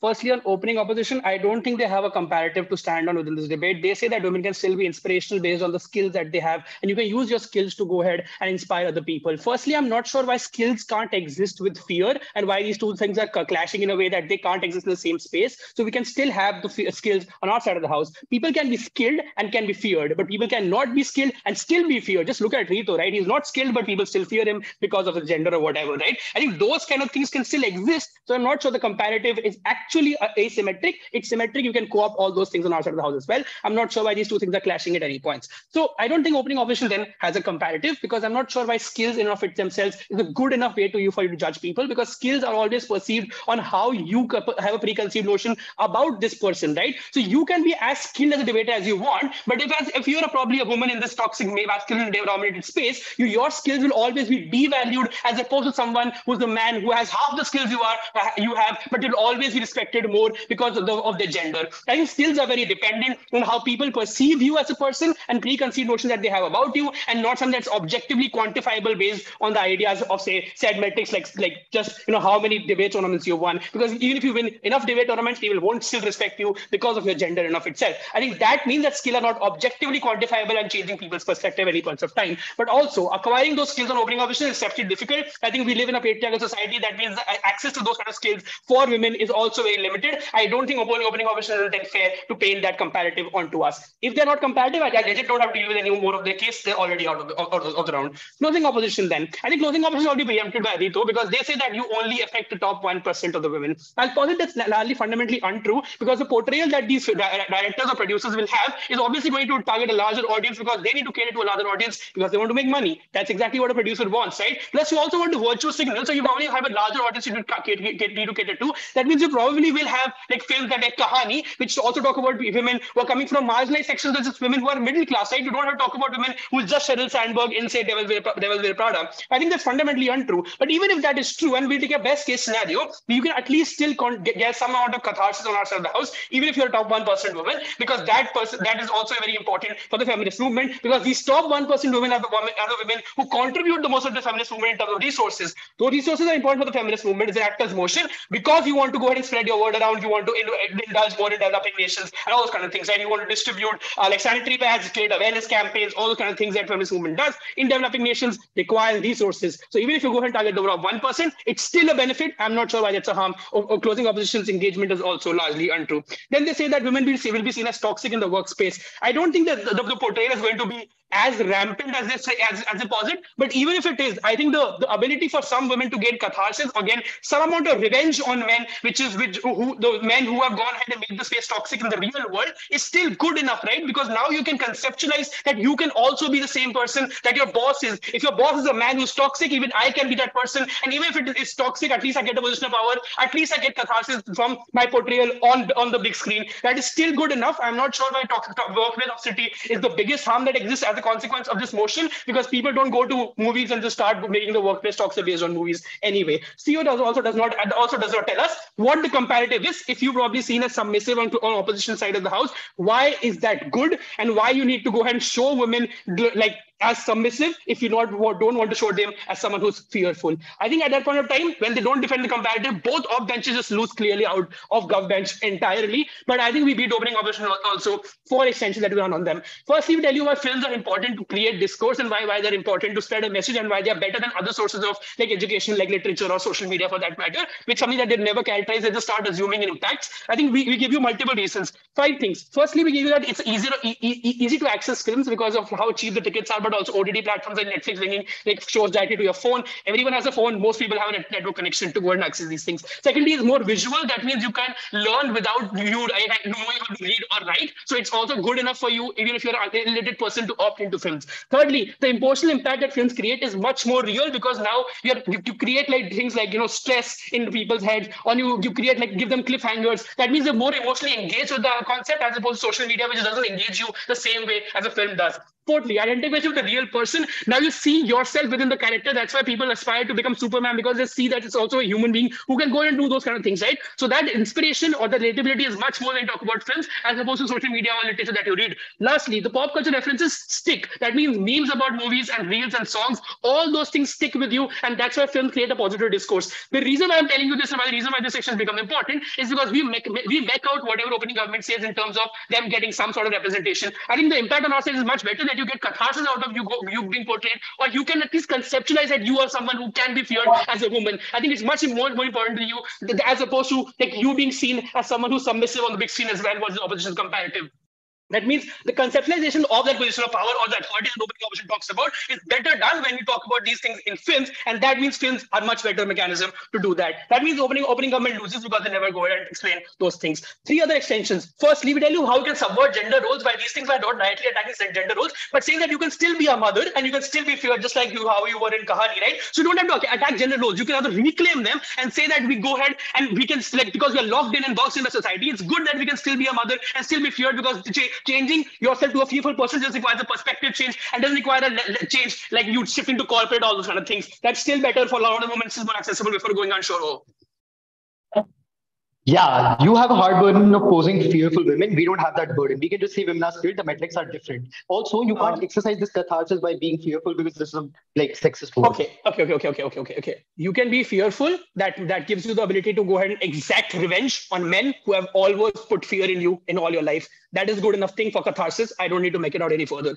Third extension. I think we told you that we create discourse on our side of the house, and this is better when you talk about the cognitive dissonance that it creates in the mind of the men. When men walk into movies, they think that the woman will be seen is the submissive woman because that's the confirmation bias they have. When they see someone who's fearful, I think it rubs against the kind of confirmation bias that they have and also creates a cognitive dissonance inside their head. That dissonance is important because it breaks the kind of confirmation bias or the validation they're looking for their ideas and their opinions. All those things get broken on our side of the house, creates a positive discourse, but even if it creates a negative discourse, at least that discourse is going to get created on our side of the house. On their side, they'll assume that women also have to be submissive, and that's what they went to the movies for in the first place. Lastly, we tell you that feminist division is opt-in from a large chunk of audience. That can only happen when you give them an avenue to opt into the feminist movement by an easy mechanism of creating fear, as opposed to you asking them to shift to corporate and suddenly change their entire lifestyle and get education with something that they are lower out of traditionally. Changing to fear is much easier than whatever opposition tries to point out. I think optimism is too late to paint a comparative. Even if they do, I think we painted most of the arguments. All those reasons. Great. I thank the GovWhip for that speech, calling upon OpWhip to finish up this debate. Here.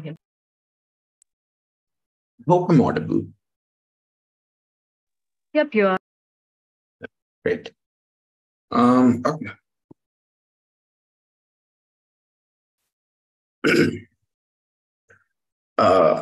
Starting my speech in 3, 2, 1. Panel.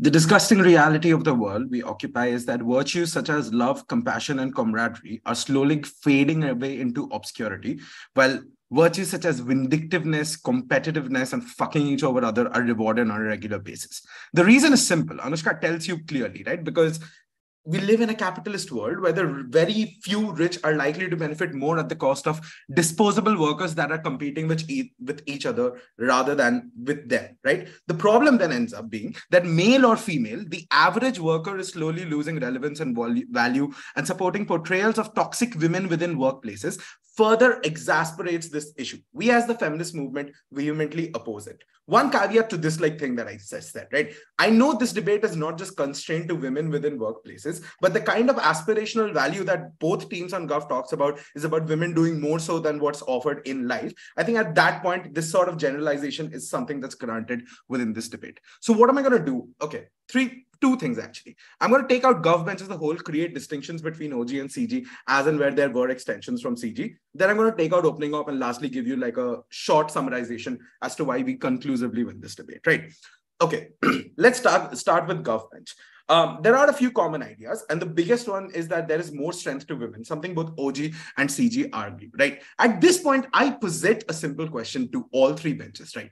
Are women really weak, or is society just fucking stupid? Because the idea of strength and weakness, as Anushka tells you, is inherently flawed to the end that we often equate things like violence and bullying others with ideas of strength and deem the rest as weaknesses that are inherently undesirable. This is flawed because in a progressive society, real strengths are your ability to peacefully coexist, collectivize, and help each other, something that many women do who are within the workplaces. Examples that Anushka gave you, such as lawyers through different sectors within workplaces in India, collectivizing and coming together to help each other out.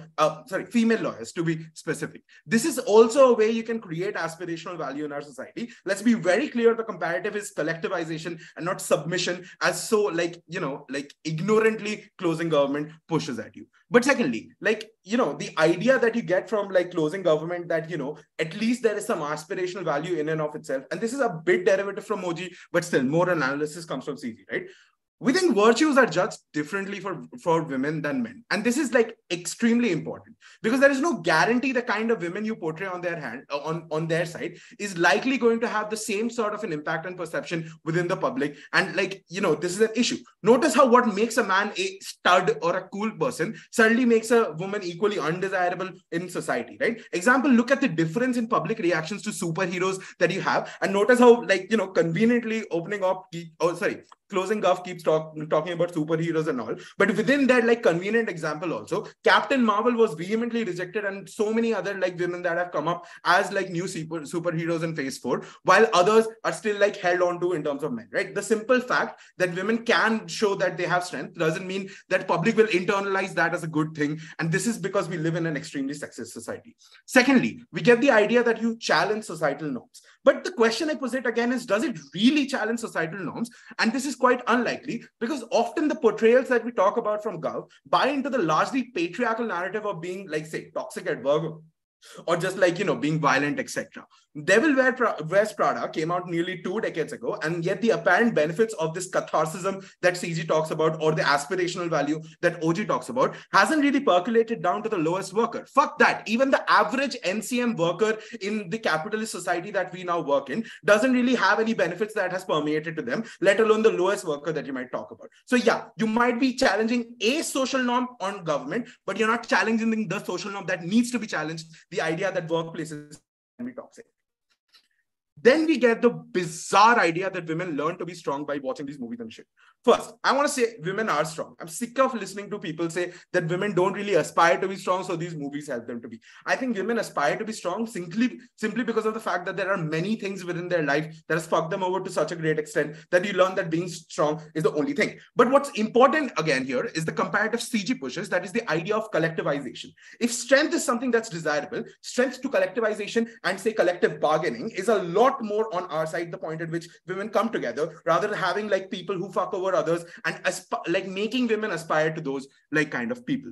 And that's also important to say that you don't really need to be vindictive to be strong in the very first place. It's much more problematic that these obsolete ideas are pushed in the modern world, but saying that you have to be someone who creates a toxic atmosphere within your work culture simply because you're that sort of an evil person or a dominant person within your workplace isn't something that should be aspired to anyway. Okay, this takes out OG largely, but let's deal with a few CG's extensions. I think CG's impacts are dwindling. First, they say access, then they say catharsism, lastly, they say you get revenge. I think that's hilarious, right? But also their examples are flimsy. They give you examples like Kahani, Wonder Woman, and other superheroes, which really doesn't deal with the subject matter of this debate, right? The point at which you think about what's wrong, here's where CG loses out. First idea, movies are easy to access. Yes, nobody's going to contend that. It's fucking movies, right? But the problem is if you opt into the wrong narrative, your benefit in and of itself falls. But secondly, their idea of relatability with real life, higher catharsism, or getting revenge on men, I think it's extremely problematic to push this idea because it's like saying that men should also probably get some catharsism from watching movies that objectify women and feed female, male insecurities like Kabir Singh, right? The point at which they say catharsism in and of itself is something that's good. Should men also get the same catharsism? The point at which that also harms ideas towards women within society. Lastly, they say you'll have more resources on our side. Anushka told you literally how this leads to fragmentation within the liberal left. Even if you get more money on their side, you lose out on a huge chunk of stakeholders, because of which I think CG is also out. The worst thing on their side is it legitimizes toxic people within the same spaces within which we talk about these women, who can also be male. At the end, Gov's world is extremely grim. The extreme benefits they talk about only matter the point at which we continue to live in a sexist world. Gov had to show to you why there is no propensity for change at all. In the absence of that, opening Gov and closing Gov are out. Lastly, let's take out opening opposition. O's problem is this, right? They keep speculating about how people may react to this within workplaces, like how people might have grievances. But the problem is no side can really claim this impact being, given that this impact is extremely speculative, right? This is not the debate. The debate is, where is the feminist movement better off? Anushka tells you 3 reasons why we are better off. First, you have more relatability simply because collectivization and other things are more relatable than being an asshole in a workplace. Second, you have lesser inter-movement backlash with newer ideologies that are coming up on a day-to-day basis, like a less toxic workplace. But more importantly, you allow for slow erosion of toxicity within workplaces, which is good for anyone. And we don't see why the feminist movement cannot support that as a whole. Extremely proud to oppose. All right. I thank the op-ed speaker for that fine speech, and I thank all of you for something that was a really, really great debate. If the OC allows, I'll take like 5 minutes to compile my notes, and then I'll come up with the OA. Of course. Thank you so much. Thank you. Thank you, guys.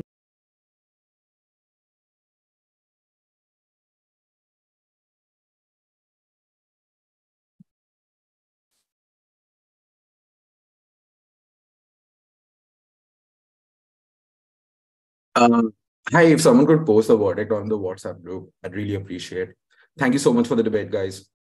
Thank you so much for joining. I'll send across the verdict. Thanks.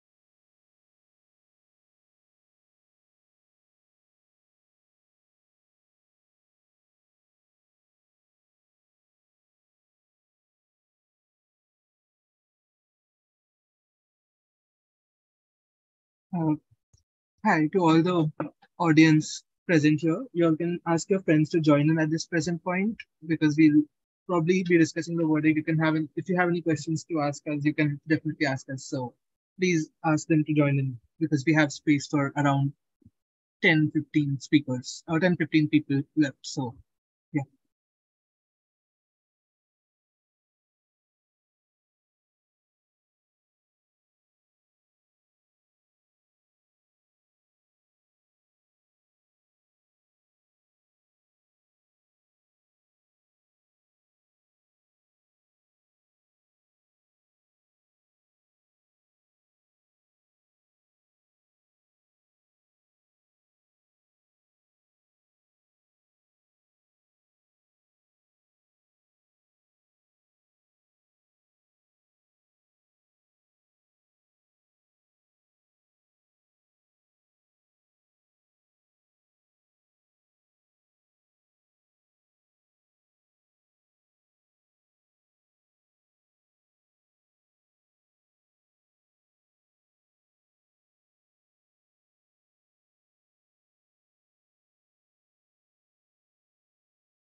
Anshika, are you here?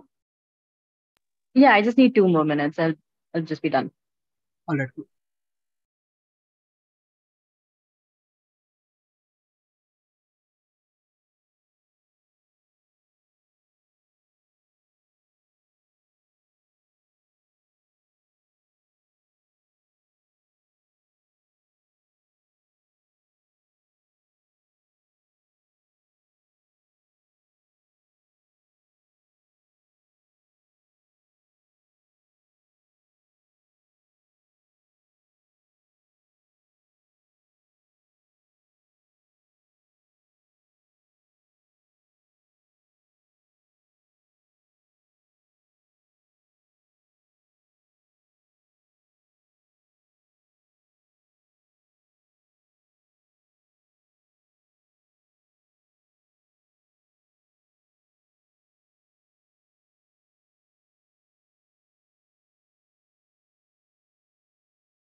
Hello. I am back.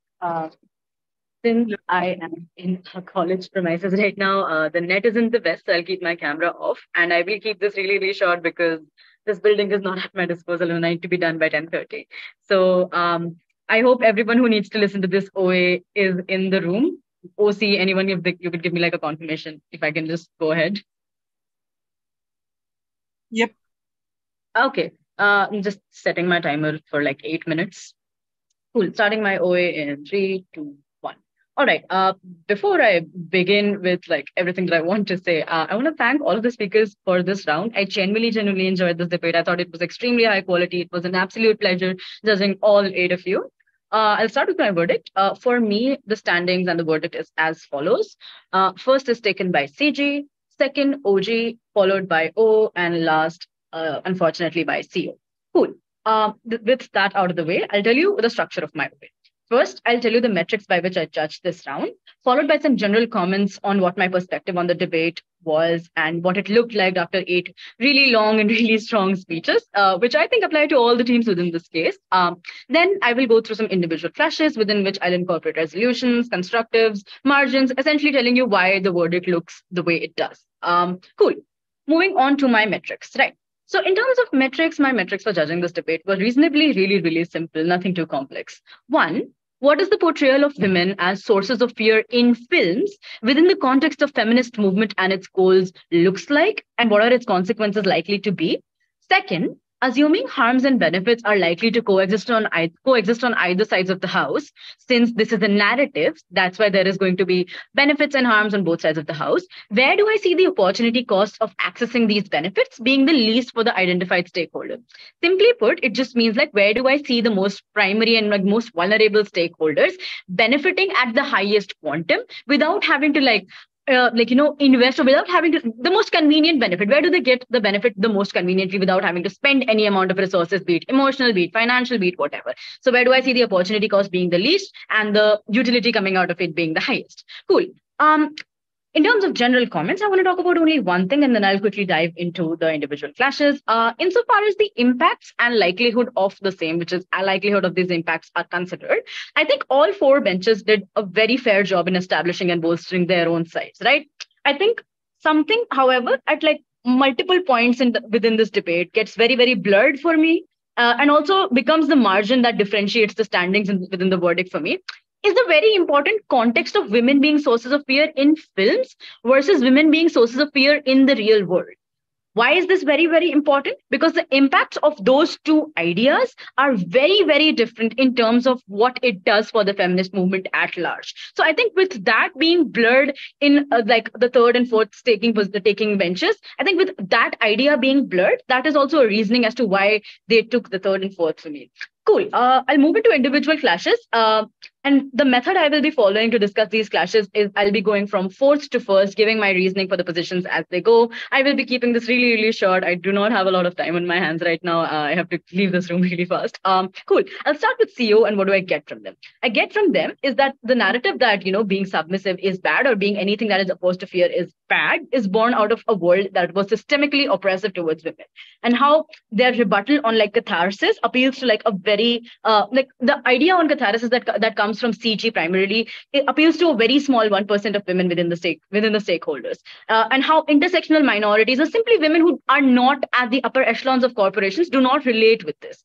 Then I get an extension of narrative hijacking and how virtues in women are seen very, very differently, and how better alternatives are basically policies that are based on a sense of fraternity and solidarity amongst women, on empathy, and things such as maternity leaves, menstrual leaves in workplace, etc., being better alternatives to women being women being essentially seen as absolute sources of fear. I think this is a valid comparative insofar as detriments of feminist movement using fear as a tactic to success in the working world is considered.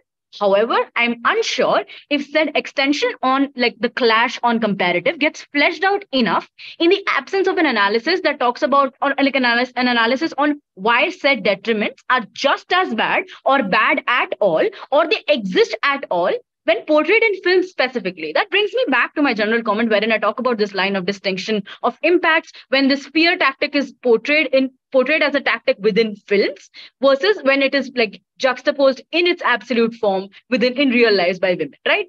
Cool. Then I get like ideas on toxic workplace behavior being like a byproduct of like a inevitable byproduct of such aspirational values from films, and how idea on strength and weakness within women does not come out of them being feared, rather it is derived out of collectivization and not submission. I think this idea on aspirational value of such a portrayal is and how this idea that like closing opposition gives me that such a portrayal is something that doesn't permeate or trickle down IRL, and B, that it is like it holds the propensity to actually bring about toxic work culture as a byproduct, holds true for me insofar as we talk about women juxtaposing these behaviors that they see on screen in the most absolute and like complete totality. I think this is something that OG and CG both end up pointing out at different points when they mention things like women's abilities to see these portrayals as precedents and apply it within their own lives as they see fit in OG's case. And on CG, when they bring in the idea of how filmmakers are uniquely incentivized to not make movies that are absolute in and of themselves, that so much so that they're unrelatable and unpalatable to most women within the feminist movement. I think when I compare this to OO, OO takes it over CO for me. Let me just talk about what I get from OO first. I think I get like a good idea on what these sources of fear look like and what the framing of their stance is, and how narrative surrounding fear is like something that does not connect fear to their skill set. Rather, it associates women with being like rude and uncooperative by virtue of their office and position that they hold, and how people have a confirmation bias with fear, and how this associates women with like inherently bad figures, not just in history, but like contemporary as well, and how messaging in and of itself remains negative. And insofar as you're talking about sources of fear and the narrative making women like respect women out of their position and not their skill set, and how this is like something that a wrong kind of aspirational value that comes around, and how ideas seen in media cannot be substituted in real life, and how it becomes unrealistic at one point, to the point wherein like it's so negative that it's unrealistic to be relatable in the real life, right? I think on the clash on career ambition and aspirational values specifically that I get from OO, I get this really interesting principle on the extent of realisticness between what is portrayed on screen versus what it substitutes as IRL. And I think this is something that OO uniquely contributes to this debate. However, I think this principle gets to a large extent mitigated by the OG and in the later half by the CG, when they come ahead and talk to me about the various incentives that exist on like both, like various incentives that exist both within and outside of the movement that would possibly prevent this like aspirational value vis-a-vis career ambition and workplace behavior from going haywire. I think when you come and talk to me about how fear is something which is like they see as like core, selfish, and self-centered, and how this is seen negatively and not received well in the status quo, and that is why it poses a threat and a net harm to the feminist movement and everything that comes under the umbrella of feminist movement at large. I think on the face of it, I understand how logical and realistic sense plays out within this argument. However, my issue with this argument comes on like two places. A, I'm unsure if there was enough analysis on how this negative reception uniquely harms the primary actor, that is the feminist movement, and its goals within this debate. B, at the same time, I'm unsure if aside from the mitigatory material on how and why source of fear in film's narrative is like bad per se, do I get analysis on what stands to be the comparative that the bench actually supports, right?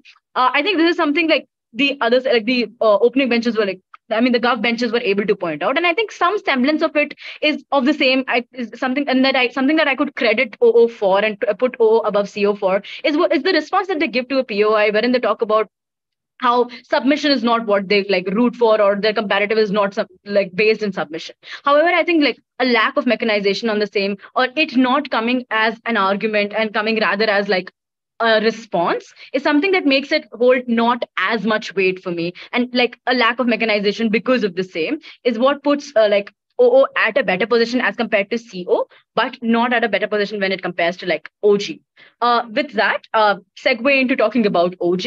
I think from OG, I get like a very interesting idea on like what is the most important stereotype that the feminist movement prioritized to break, which is women are weak. And a good way to do so is like women being seen as a source of fear. So this was a really, this was like a cause and effect problem solution kind of like argument that I got right off the bat in the starting of their speeches. They tell me what it looks like. They tell me how it challenges gender roles and how, you know, it challenges the male counterparts by the formation of cults of personality. I think here, OG is able to like sufficiently talk to me about reclamation of spaces, and like the prioritization that feminist movement gives to it, especially when compared to how male counterparts of the same individuals within the feminist movement have like historically and systemically held these spaces. Cool.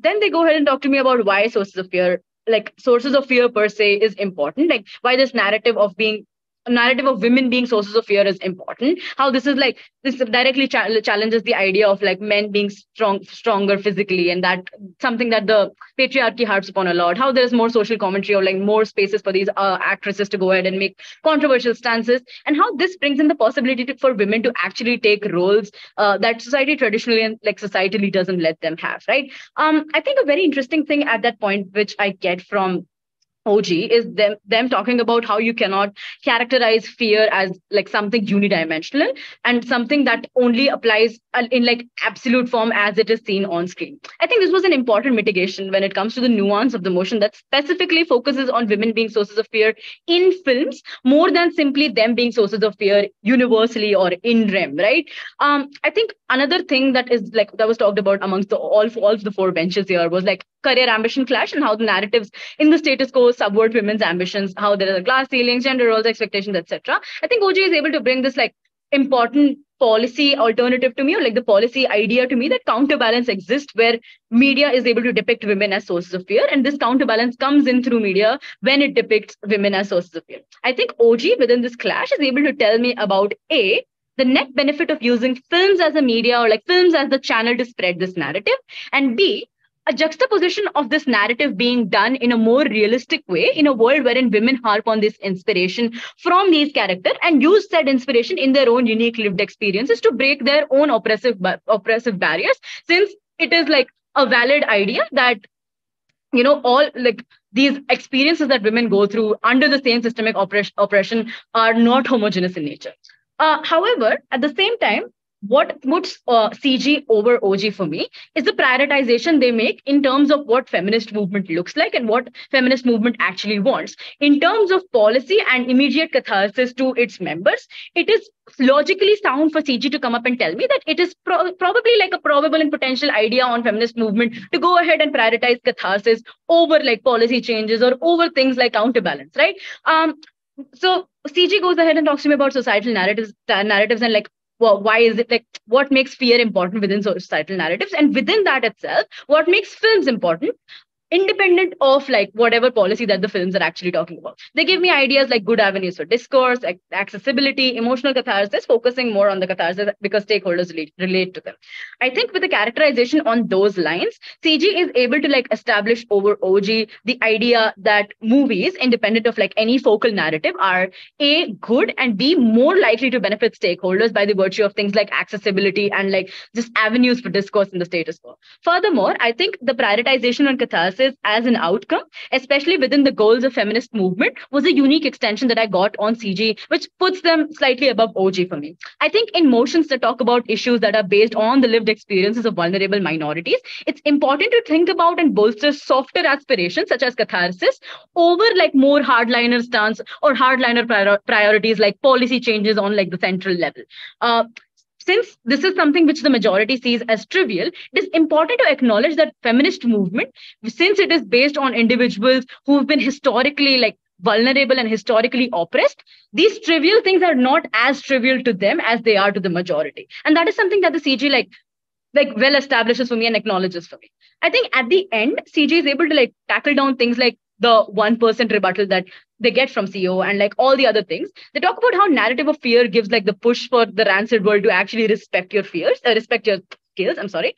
And I think they're able to establish by bringing in the idea that, establishing why filmmakers also have an active incentive to capitalize on catharsis reaching a larger number of individuals under the feminist movement. And I think when you see the idea along with the extension that I just talked about on CG about from like a very utilitarian point of view, it gets established that theirs is a world wherein a larger number of primary stakeholders stand to benefit at a much larger quantum, and hence they're able to take the first for me in this debate, and that is all from my end.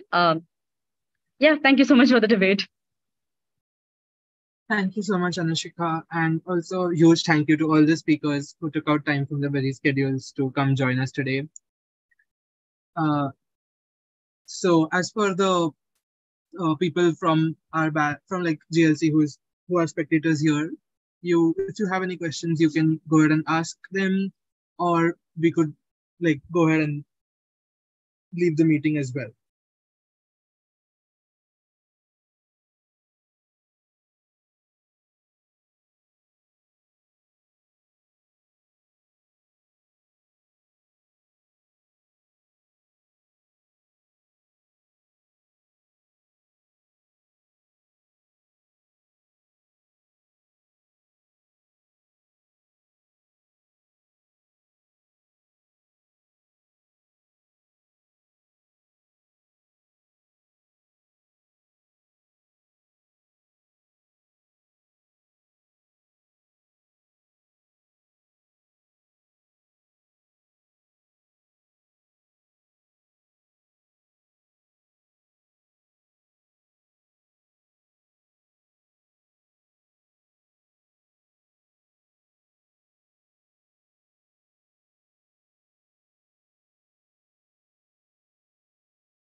I didn't make me host.